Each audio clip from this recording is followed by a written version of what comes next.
Welcome to Hope from Above YouTube channel. This evening I would like to discuss the Catholic Church calling itself a cult. In the reporting of Daily Mail, the Catholic Church calls digging up corpses a religious cult. If you watch any previous video on holy corpses, you will see the Catholic Church is very much involved in digging up corpses for worship and profit via the relics. Hopefully you have taken the time to watch the Bolivians parading skulls around in a satanic religious festival at a Catholic church. I will link below the articles where you can see the Catholic Church allows the festival so she can maintain her influence. The real issue is the Catholic Church does not have control over the corpses. If the Catholic Church could stop the festival, it would be replaced by decapitated heads of corpses she calls saints. The Bolivians would then have to buy holy relics from the church for protection instead of looking to Christ for protection. Did you know the Catholic Church claims to have the skull of Saint Lucius the Pope and they pray and worship it? I want to talk about the next set of slides that I want to show you. Let me provide some background on this supposed holy skull.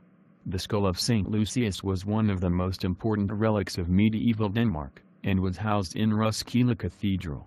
However, a team of scientists recently made a study of the skull, and although an examination shows it to belong to an elderly male, the result of the carbon-14 dating leaves no doubt.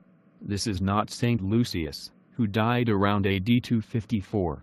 The legend of how the skull ended up in Denmark starts in the 1100s, when the people of Roskilde felt that their new cathedral should have a patron saint to whom they could appeal for help and protection. Two priests were sent as envoys to Rome to ask for an appropriate relic. The priests were led to Santa Cecilia, where they were to select a relic from the many found there, making the choice quite difficult. They caught sight of a skull shining brightly in the sun, and so the legend goes, it turned out to be that of Saint Lucius, whose name means light.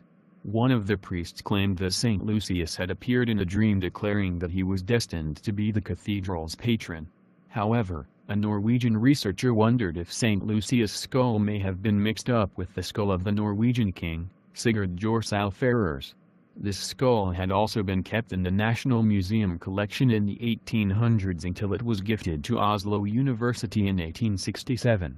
Remarkably, both skulls bore the same museum number, and so it was decided to conduct carbon-14 dating on the one thought to be that of Saint Lucius. The dating was carried out by Jan Heinemeyer at the Department of Physics, University of Aarhus.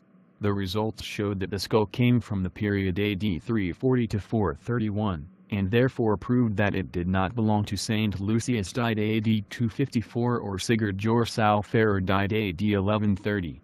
I would pray for Catholics to research the many scandals concerning fake relics and how much money it makes for the Church. Let's continue to the slide showing what the Catholic Church calls a cult. They indeed do the exact same thing.